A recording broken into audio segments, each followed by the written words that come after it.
This past Friday, June 13th, 2025, in a move that pleasantly surprised advanced players and enthusiasts all over the globe, Medicham has been made OU for the first time in ever.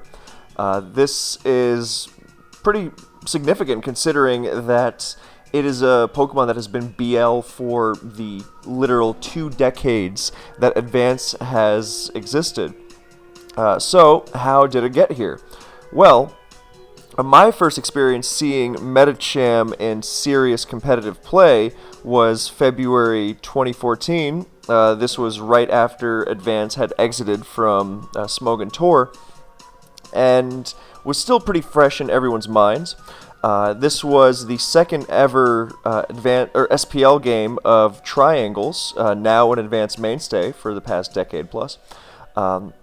And his opponent was Halloween, who is renowned for co-building the team that introduced Fortress, Pursuit T-Tar, and Calm Mind Blissey to the world. Co-built it with Tamahome in 2011, which is when it took Smogon Tour by storm.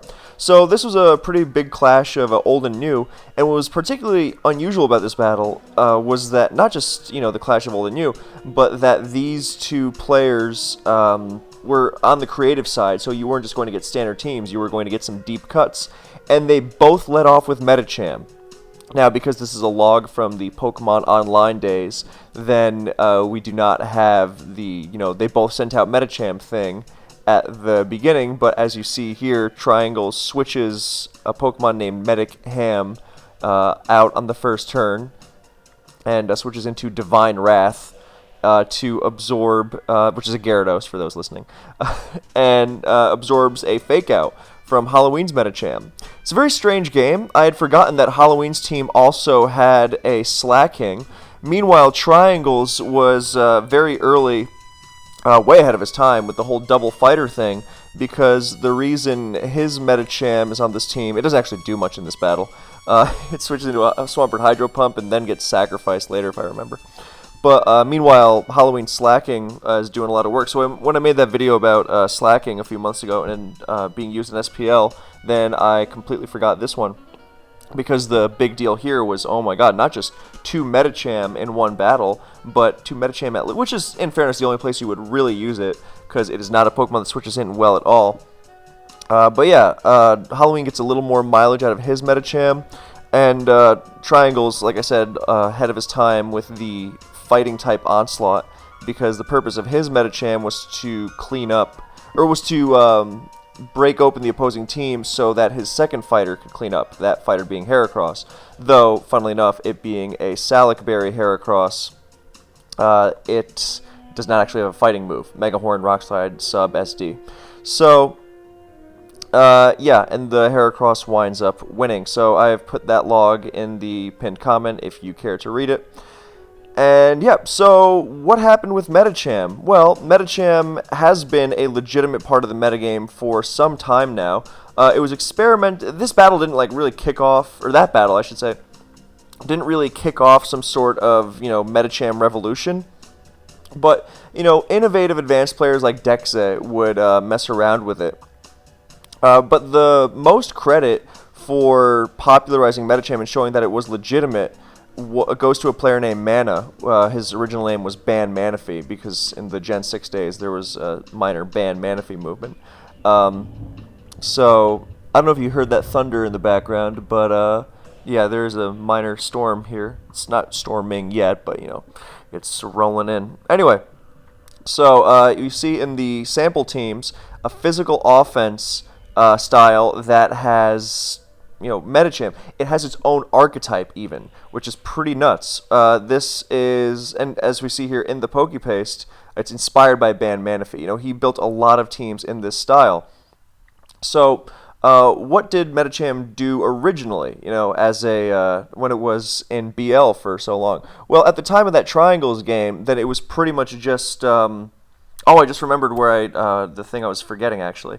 At the time of that Triangles game, it was pretty much just a big choice bander, but it was a gimmicky one because a lot of Advance has that whole GSC style thing where if you want an offensive threat, you're going to get the most mileage out of it for having it have some sort of defensive utility so it can hit the field over and over. And while it might not have outrageous power, you will extract more strength from it by virtue of just getting to do that damage over and over. Like something like a CB Ments, or even like a CV Metagross, which has an actual high base power stab, is going to hit hard, but at the same time, it's not going to automatically crush everything. The threat really comes, unless you're facing a very frail team, but the threat comes not from having, I don't know, like an Urshifu style stab that nothing can switch into because of lack of resists and stats to stand up to it. God, where is this thread? But it's more in the sense that you beat the opponent down over time. And Medicham is the complete opposite of that, because on one hand, it does actually do that kind of incredible damage thanks to not just pure power, but because of a stab, which has a very unique spammability factor. I made a video a long time ago called The Fighting Types of Advance, and Medicham is mentioned in there. But yeah, the flip side of that is that Medicham is also really frail and does not really have good resists or anything to take advantage of. Getting Medicham in is pretty much, if you're going to do so, you're going to do so with the cheat code that is Baton Pass Zapdos, where BP Zap gets everything in. Even Pokemon that can actually switch in, like, I don't know, CB Tar or something, you still like switching them in without damage. So, with that, then you get to... There we go. Okay, here it is. With that in mind, then you get to force in a Blissey or whatever, and suddenly you BP on it, and you get that stuff in for free. So, I think it's on the first page. No, there it is. I was right. Okay, so this is another team built by Tama and Halloween, and it didn't really affect the metagame as much, but it was an unusual balance team because it's got Bulky Starmie. It introduced Porygon 2, or it was one of the introductory teams of Porygon 2. And then you see, Dugtrio and Raikou, so it's unusual. But what's really strange here is the Choice Band Metacham. So, as you see here, this team was used in 2011, as you see in this post, which also I've linked in the pinned comment. He used it against Tour Finals against Ray, so that would be late 2011. And so, yeah, this was around the same time as the metagame changer, which was the aforementioned team with Pursuit Tar, Fori, Calm Mind Bliss. Yeah. So, this team didn't really take off because it's not really a very intuitive team to use. And matter of fact, I remember McMegan used this team in a live tour final in the fall of 2012 against 6A9 Ace Matador, but he used Choice Band Heracross over Medicham because it's a much easier Pokemon to get in on the field because it's got that EQ resist, it's got actually good special defense. And to a certain extent, Megahorn is a very spammable stab as well, so you're not, going all in on the fighting. But that's exactly the thing. Now, there have been successful uses of Choice Band Medicham beyond this team. And I remember Astamatitos a few years ago, he was using a Choice Band Medicham in a really interesting way. What he was doing, he said it's basically a CB Tar or an arrow. It's because he would spam Rock Slide with it because it's so strong that you come close to approximating Rock Stab. And since pretty much everything that switches into Medicham trying to absorb a fighting move is vulnerable to Rock Slide in some way, barring like Claydol, you're either doing like decent damage to a Celebi that might try to resist it, or you're absolutely crushing like a Gengar or a Salamence.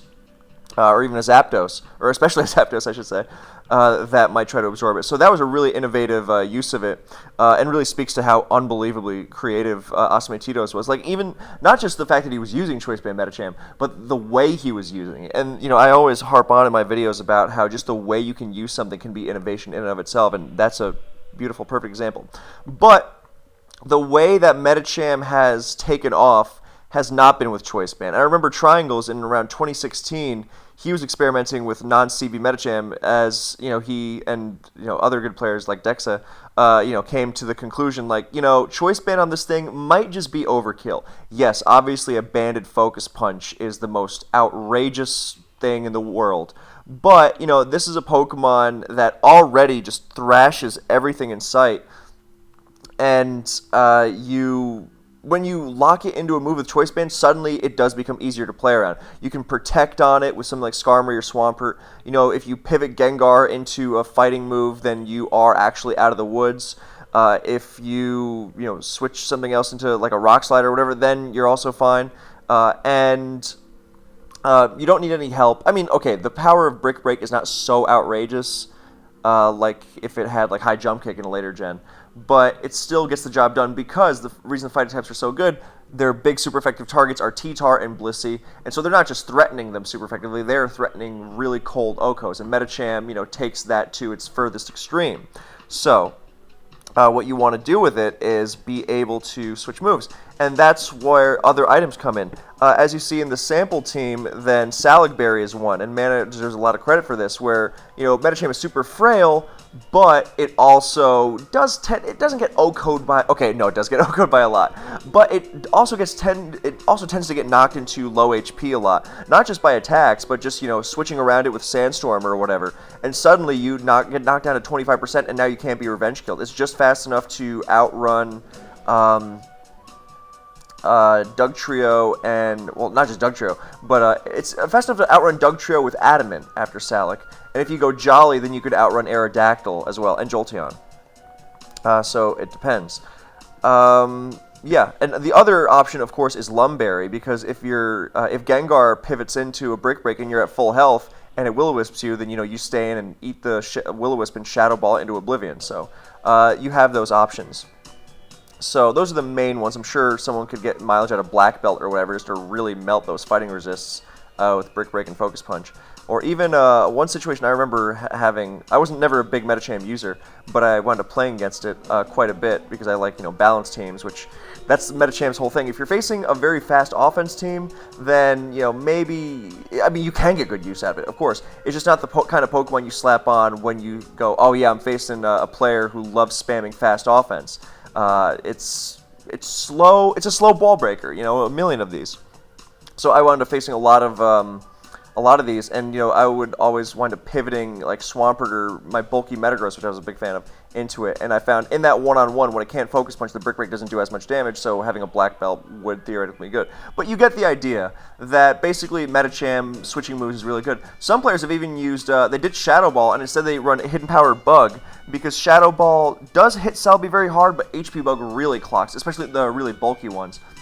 So if you think, if you have like a Pursuiter for Gengar, then absolutely go with HP Bug, and you'll still be really thrashing Claydol and bulky Starmie. I remember Altina would often pair this Metacham with Crocoon, which is Mono Surf for anyone wondering, and it's a very famous set, but you never know. And so a lot of these teams do, as you see this one, this also has the Metacham Suicune pairing, which this one has Ice Beam, of course, because it's needed to check DD Ments. And also it's a calm-natured Suicune, which is another semi-recent development, and I think that also is credited to Mana, basically for letting it muscle through Zapdos after a Calm Mind boost. Major pain of a set. But whether it's Ice Beam or this, you still want to get Celebi out of the way. Celebi is a pain for these kinds of teams. So if you can lure it in, then it's very, very, very helpful. But yeah, generally Metacham teams do tend to look like this. I mean, one thing I will say about Metacham, I am not a fan of physical offense, pretty notably, but here's Metacham almost makes me like it. Actually, no, I'll go even further. Metacham does make me like it, specifically because my issue is, okay, they're not good defensively. Okay, it's an offense team, they don't have to be, but they're also not good enough offensively because they don't hit hard enough because there's just not enough offense, generally speaking. Metacham is enough offense. Basically, you have to play very well. You have to execute, of course. But if there's one Pokemon that does just bring the pure offense, pure power, that justifies this kind of frail team, then you are going to basically what you want to do with a physical offense team like this is knock everything down into range for Agility Gross and DD Ments and DD Tar and theoretically Salic Heracross too, although that would be a very defensively compromised team, even more so than usual. Seeing as starting off with Medicham and Magneton means you are not doing so great. But, like I also harp on about Snorlax a lot, right? But here's the thing. Snorlax struggles against, Snorlax is good into offense. Remember, Medicham bad into offense, great into defense, or not even bad into offense, just not ideal. I don't think it needs to be that extreme. But Snorlax is the opposite. Snorlax, you love having that against offense because it takes hits and, it threatens everything with self-destruct. You take a boosted whatever and you blow it up. But into that really bulky stuff, then you can really struggle. And when you have Medicham, then you are covering both bases. So I really give Mana a lot of credit for finding the best of both worlds and unlocking the synergy here, a la Hannah Montana. Yeah, so that is we've seen a lot of Medicham being used more, especially in the lead slot. Remember how we said, oh, well, it struggles to switch in? Well, in the lead slot, obviously. This goes for a lot of great wall breakers, like even something like DPP Suicune. I know it's a different generation, but I have to make a video on that because its issue is like as soon as it switches in and takes any damage, it's so compromised. And it goes for a lot of great wall breakers. And, in Gen 3, it's a similar idea. So, when you lead Medicham, then it's perfect. And it's not just, lead it because, it might work out. Remember, the most common lead in the game, the most defining lead in the game is Tyranitar, because even if T-Tar is a bad lead matchup, then you set up Sand, and whatever the opponent leads off with, like a CB Metagross or whatever, you can handle it with a good team. Now, Medicham, and this is why people were leading off with, I remember Triangles in 2015, we were talking about fighting leads to punish all the T-Tar leads, which seems so safe, and I mentioned CB Heracross, he wanted to bring it to his SPL game against Husk, and so like things like that, Hera's a perfectly decent lead. Then McMegan was messing around with a non-CB Hera lead. He was using this really cool set with Chesto Berry so that if Gengar burned it, it'd still get the Guts boost, but it would shrug off Hypnosis. One of my favorite synergies in Pokemon. So Medicham is basically an extension of this idea because Heracross is very difficult to switch into, when you haven't gotten that momentum from Sand and Spikes and just general pressure. And Medicham hits even harder. So Medicham is really cool because it's makes you rue the T-Tar lead like nothing else. Because, if Medicham comes in mid-game and you've got that Sand, Spikes, general offensive momentum, you've knocked some damage into the opposing team, losing a lot of health or even a Pokemon is much more manageable. But when Medicham starts you off on the back foot, it is the worst thing for a T-Tar lead to face. And the funny thing is, it's not really great into other leads. The Salic Berry lead is cool because it gives it an edge against Zapdos. Zapdos can T-bolt it in Salic range, and whoops, suddenly you lose to it one-on-one, so you got to be really careful. But, you lose against Ments, you're not great into Metagross, but, it's generally worthwhile. Remember, we said Medicham isn't great into offense, so if you just brick break the Metagross once or twice, and then you finish off with Magneton, hey, you got the Metagross out of the way, and then your Snorlax will be very happy. Everything will be happy. You'll be happy that it can't blow up your Suicune, for example. So really nice there. And yeah, so generally it's just good at posing a threat and seeing what's going on, but punishing T-Tar lead like nothing else in the game is just a thing of beauty. Because it doesn't necessarily have to work out, but pivoting around it is a pain, but it's really, really scary, like nothing else really. Like even CB Metagross and its instant boom, or it's not quite matching the sheer destructive potential of Medicham, especially because, you blow up your Metagross early on, then you don't have a Metagross anymore. You lose your Medicham early on, and then you still have the defensively useful Pokemon later. And that's what's so great about it, that, oh no, I lost, you just want it for destruction, so you're perfectly happy for throwing it away, to throw it away for, as long as you get that destruction out of it. So, I will say I was a little surprised by Metacham being moved up to OU. I think it's more of a viability thing, which I absolutely understand and respect.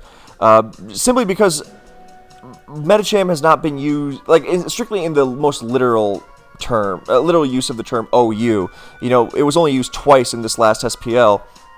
I realize there are other tournaments, but, and I'm not fully familiar with Metacham's usage stats, so if it's been taking things by storm, I understand. But in terms of viability, I understand that its place is legitimate enough to be recognized, so I'm sure it's been used more in those others. But yeah, I have pulled up these most recent Metacham uses in SPL. The first one, February 8th, 2025, 2025, between McMegan and Arctic. So, yeah, here we have that exact situation. You have a T-Tar lead, you have a Metacham. What do you do? So McMegan goes right for the focus punch because everything that isn't a Gengar is going to get hit at least decently. No matter what your fighting resist is, which is amazing. And pivoting Gengar in is, of course, possible, but also risky considering you don't threaten Medicham. I mean, this is a very, very nerve-wracking thing to be looking at. Staring off down a Medicham with a T-Tar lead and have it tighten its focus. You go, oh god, this is gonna hurt. But yeah, you don't threaten Medicham with instant damage. The only way you take Medicham down with Gengar is through Destiny Bond or Explosion, both of which involve a fainted Gengar, which is definitely a net positive for the Medicham user. Talk about clearing the way for Snorlax. So yeah, that's Metacham's greatest achievement, making me like physical offense. No, really, Medicham. Yeah, and if you do pivot Gengar in, then you're still not out of the woods because it can Shadow Ball you, and also Shadow Ball is not the worst thing to use on the Switch. Because you'll still hit fighting resist decently. I mean, you smack the daylights out of Celebi, you hit Claydol, and and even if you hit like a flyer like Mence or Zapdos, then you're still doing decent damage to them. So a Shadow Ball very well could come your way, which makes the Focus Punch quite safe. Here comes a Zapdos, and look at that. Pretty much half health from a resisted Focus Punch. Oh, wow. And since, as you see here, since we know that we check sand damage to see which Pokemon's faster, that the Metacham is faster because it gets hit by sand first. It's not choice banded. That would have done even more than that. Even more damage, would have done over half, which is, pretty crazy. Would have done more than half to the bulky Zapdos, I should say. That's not an offensive Zapdos with 0 bulk. That is a tanky one. So it's faster, and Arctic's not going to stand and just get rock slided and lose, an entire Pokemon in exchange for 12.5 damage from Sand on Metacham. Pokemon whose health almost doesn't matter until it's fainted, Not quite, but almost. It plays kind of with that same style that, until it's fainted, you don't want it taking hits anyway, so it doesn't matter. Any hit will knock it out. Not quite true, but you get the idea. If you switch into a Blissey Seismic Toss, it actually, gets you closer to that Salac Berry or whatever. Maybe someone's going to use Lychee Berry just to really get that Choice Band boost while switching moves. Whew, scary. Anyway, so McMegan Focus Punches again, and then remember I mentioned, pivoting bulky Metagross in. This is exactly, what I used to do. And I gotta say, it's not guaranteed to work if you're playing someone of McMegan's caliber. The thing is, now you don't KO it with Brick Break, but, again, you're happy taking Metagross out. If Medicham for Metagross is a positive trade for the Medicham user, so he just stays in, Brick Breaks, and Arctic goes to Magneton. That was actually a very tough move for Arctic because you say, well, why not just Meteor Mash? That would have taken Medicham out almost surely, even with a bulky Metagross. And if not, then it's got Protect and you can stall it, whatever. The thing is, note how Metagross was low. Around half health. So in this situation, a Magneton can switch into a Meteor Mash and trap it. And there goes, and take it out with T-Bolt. It's because Metagross is bulky, but not that bulky, and Magneton is strong. So it could have pivoted into Mash there. Obviously, it's a very risky move for McMegan to potentially lose this major advantage because he threw away the Magneton. So it's likelier that he's just going to sacrifice Metacham, especially because if it is a bulky Metagross, I haven't done the calc, but it's not quite going to. I don't think it would have KO'd based on that damage, but would have brought it close. But yeah, the idea is the same, that with Metacham, with not wanting to risk Magneton, especially because there might be a Scarm in the back, then you want to just, bring the Metagross down as low as possible and not risk anything, especially because you might just, look at this destruction. And now here comes a non-fighting resist into the Metacham to, taking a Brick Break like that for 70. It's bulkless Flygon, so I'm almost amazed at how little it took. But, yeah, what a start. Look at that. Damage on 3 Pokemon. Major damage on 3 Pokemon. It's not just like it just did 10% across the board. No, it ripped off half, brought Metagross down to half a Zapdos, brought down Metagross to KO range pretty much, and made Flygon, very close to the same. It can barely switch into a T-Tar Rock Slide now. So, yeah, McMegan has Salamence scare out the Flygon, locked into a Choice Band HP Bug, and then double switches to Metacham on the, well, what turns out to be a Fortress. And Brick Break, I mean, does a fair chunk. And, of course, Arctic, to get some momentum back, has to go for Spikes. This Metacham does not have Salac Berry, as you can see, so it was probably, or almost certainly, Lum.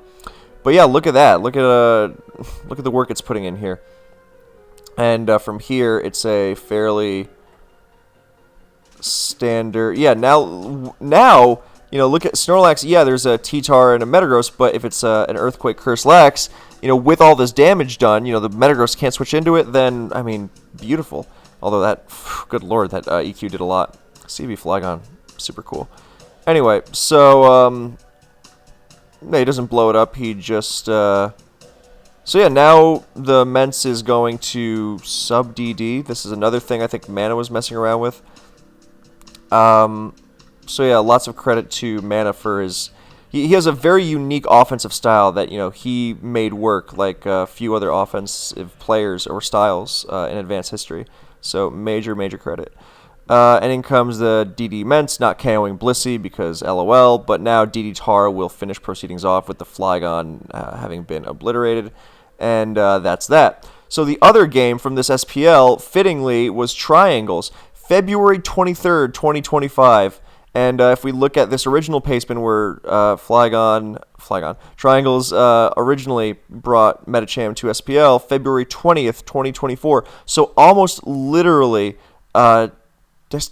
February 20th, 2014. So almost literally 11 years later to the day. So 11 years and 3 days later, Triangles brings SPL to Metacham. Brings Metacham to SPL once again. I think he might have used it before, but this is this most recent season. So yeah, he gets an even better matchup than T-Tar because he's facing a Smeargle. Talk about leads you, Oko. So, Bad Dummy is in such a bad position here, because even if it's an Adamant Metacham, it very well could run Lumberry, and, you know, then you just spike and get KO'd, which, I mean, not the worst, but you also don't want to risk just losing Smeargle to Brick Break and not even getting, you know, so much as a layer out of it, if it is Jolly Metacham. So, yeah. Gengar comes in, and remember we talked about that turn 1 Shadow Ball, there it is, goodbye, 6-5. Metacham is a potential 6-5 machine, and even if you don't get that 6-5 immediately, you often come very close to it. So now in comes Metagross to theoretically scare out the Metacham, and Bad Dummy tries to regain some ground by going to Smeargle on something that can switch into Metagross, like a Water or Zapdos or something that you can get the Spore off. Or even just a Spike if you're afraid of Lum Metacham coming in. I mean, God, talk about utility. But remember, we also talked about many times, Metacham Brick Breaks into Metagross to wear it down in conjunction with Magneton, and then you go crazy, and now it's 6-4 in 2 turns. And now with this massive advantage, Triangle's like, you know what, I might as well keep this thing around. And yeah, Gara comes in. Now, just like in his original team, he had Gyarados there too, but and also had T-Wave. I wonder if this was inspired by that original team. So now T-Wave's an Arrow, so this game is, I mean, if not over, then very close to it. And now he's going to also not have a Salac Metacham, so probably Lum, and Brick Break would not have KO'd that Arrow, I don't think, but, you know, yeah. I mean, that Paralyzed Arrow is ruined anyway, so. Yeah, now this is just a matter of... yeah, riding this game out as... oh, there is it. Is that also the Salac Heracross? Did he really bring the same team? That'd be hilarious. It's even the Gyarados is even slower than the Swampert, although that original one was T-Wave HP Flying Rest Hog, so I doubt it's the same, but same idea. So, amazingly, he's even got the double fighter thing here. Wow. Very cool. So, now Metagross cleaning up happily, and, yeah. Okay, that's basically it. So, there you see, I mean, Metacham only used twice this SPL. It is still a pretty specific Pokemon. I mean, but it's specific not in that way where, like, oh, you know, you gotta really make sure you bring it in the right time. So, oh shit, I gotta call someone. But, yeah. Okay, so good timing with this video. So, congratulations to Metacham for the career achievement after 20 years. Congratulations to Mana and Altina and the other players who helped put it on the map and establish it as a serious threat, not just, a random BL to click big choice band moves with, but, to have establish a really real strategy out of it. So, yeah, cool to see Advance constantly evolving, and, yeah, big thing for physical offense. So, there you go. Thanks for watching, and I'll see you in the next one.